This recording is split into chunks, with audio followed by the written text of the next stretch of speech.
October 8, 1952. A damp, foggy morning at Harrow and Wealdstone station, just outside London. Commuters are heading into the city, students are on their way to school, and long-distance travelers are settling in for their journeys. The station is a hub of routine activity, a familiar scene played out day after day. But on this particular Wednesday, that ordinary morning would be shattered in the most horrific way imaginable, leaving a scar on British railway history that endures to this day. This is the story of the Harrow and Wealdstone rail crash, a catastrophe born from a cascade of unfortunate events. At around 8:17 a.m., the 7:31 a.m. local passenger train from Tring was running about 8 minutes late. It was standing at platform 4, crowded with approximately 800 passengers, many of them heading into London for work. The fog was thick. Visibility was poor, perhaps only 50 to 100 yards. This wasn't unusual for an English autumn, and the railway system was designed with signals to guide drivers when their own eyes could unsee the track ahead. The local train was waiting for the All Clear to continue its journey to Wealdstone station. Meanwhile, hurtling towards the same station from the north was the 8:15 p.m. express passenger sleeper train from Perth, Scotland. It was a heavy, powerful train, running about 80 minutes behind schedule after a long overnight journey. In the driver's cab was a 53-year-old experienced driver, A.G. Gordon Hay. He was a seasoned professional, trusted to handle these powerful locomotives, but on this foggy morning, something went terribly wrong. The signaling system controlling trains into Harrow and Wealdstone was intended to be completely fail-safe. A series of signals distant home and starter signals controlled the flow of traffic. As the Perth Express approached, the distant signal was set to caution, indicating the next signal would be at danger. The following home signals were indeed set to danger to protect the stationary local train at platform 4. Standard procedure dictated that the driver of the Perth Express should have slowed down, prepared to stop, and then halted before reaching the platform. Tragically, he didn't. For reasons that will forever be debated, the Perth Express thundered past the caution signal and then 2 danger signals, maintaining a speed estimated between 50 and 60 miles per hour. A guard on the local train saw the enormous locomotive emerge from the gloom and blew his whistle in a frantic, desperate warning. But it was far too late. At 8:19 a.m., the Perth Express slammed into the rear of the stationary local train with unimaginable force. The impact was catastrophic. The last 3 carriages of the local train were completely demolished, telescoped into one another in a fraction of a second. The wreckage was then thrown across the adjacent railway lines, creating a horrifying obstacle course of twisted metal and splintered wood. The Perth locomotive was derailed, its front carriages piling up behind it. The noise was described by survivors as a deafening explosion, a violent tearing of metal that echoed through the fog. The initial impact was devastating enough, with wreckage strewn across all the main lines through the station. But the disaster was about to escalate into something even more horrific. In the immediate aftermath, chaos reigned.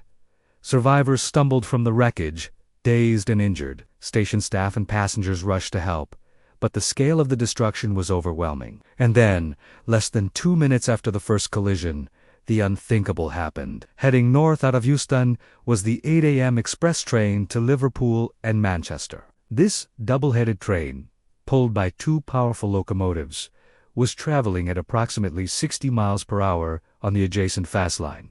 The crew on the Liverpool Express had no warning of the carnage that now blocked their path. They rounded a slight bend, and suddenly, the mangled remains of the first 2 trains loomed out of the fog directly in front of them. There was no time to brake, no time to react. The Liverpool Express plowed into the derailed locomotive of the Perth train and the wreckage of the local train at full speed. This third impact was cataclysmic. The force was so immense that it drove the wreckage further, creating a mountain of twisted steel and debris that was 15 yards high. One of the Liverpool Express locomotives was thrown into the air, landing on top of a platform, its sheer weight causing the platform and a footbridge to collapse onto the wreckage below. The scene was one of utter devastation. 3 trains were now entangled in a single, massive pile of wreckage. The 3 rear coaches of the Tring train were compressed into the length of just one. The front 7 coaches of the Perth train were smashed, and the front 7 coaches of the Liverpool train were also wrecked or derailed. It was a scene from a nightmare, one that emergency services would later describe as beyond anything they had ever witnessed. The response was immediate and heroic. Doctors, nurses, and ambulance crews from across London rushed to the scene. The American Air Force Base at nearby South Ruislip dispatched personnel who had experience with major incidents. Salvation Army volunteers set up mobile canteens, providing tea and comfort to the rescuers and shell-shocked survivors. The local community rallied, with residents opening their homes to the injured and providing blankets and first aid. For days, rescue workers toiled in the most harrowing conditions. They worked under the constant threat of collapsing wreckage, carefully cutting through twisted metal to reach those trapped inside. The sheer weight and density of the pile made their work incredibly difficult and dangerous. Floodlights were brought in so the rescue and recovery operation could continue around the clock. The grim task of recovering the victims was slow and heartbreaking. The final toll was staggering. 112 people lost their lives, and 340 were injured, 88 of them seriously. It was, and remains, Britain's worst peacetime rail crash. It was a triple collision that should never have happened. A national tragedy that prompted deep and urgent questions about railway safety. The official inquiry that followed focused on one critical question: why did the driver of the Perth Express fail to heed the signals? The investigation was meticulous. The signal equipment was tested and found to be working perfectly. The inquiry concluded that the crash was caused by the driver of the Perth Express passing the signals set at caution and danger. But why he did so is a mystery that has never been fully solved.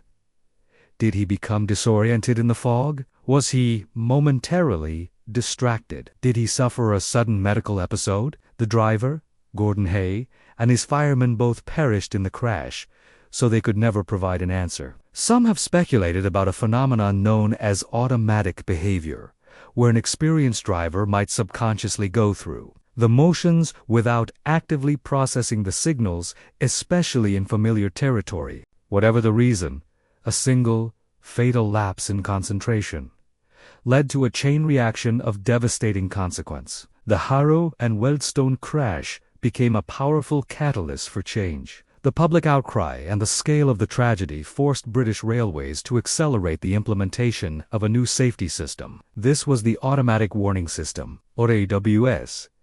The system provides an audible warning in the driver's cab when approaching a caution signal. If the driver doesn't acknowledge the warning within a few seconds, the brakes are automatically applied. While versions of this technology existed before 1952, the Harrow disaster provided the grim impetus for its widespread installation across the entire British rail network. It was a costly and complex undertaking, but it was deemed essential to prevent a repeat of such a catastrophe. The legacy of Harrow and Wealdstone is therefore written not just in the memories of the victims and their families, but also in the very safety systems that protect millions of passengers every single day. Today, when you travel on a British train and hear that distinctive ping in the driver's cab as you pass a signal, you are hearing the direct legacy of that foggy October morning. It is a sobering reminder that many of the safety features we take for granted were born from tragedy. The Harrow and Wealdstone crash stands as a testament to the immense power of locomotives, the fragility of human life, and the vital, unending quest to make our railways as safe as they can possibly be. Thank you for watching. The stories of these historical events are important to remember, not just to honor the victims, but to understand how we've learned and improved over time. If you found this video informative, please give it a like and consider subscribing to the channel for more stories like this. Stay safe, and we'll see you in the next one.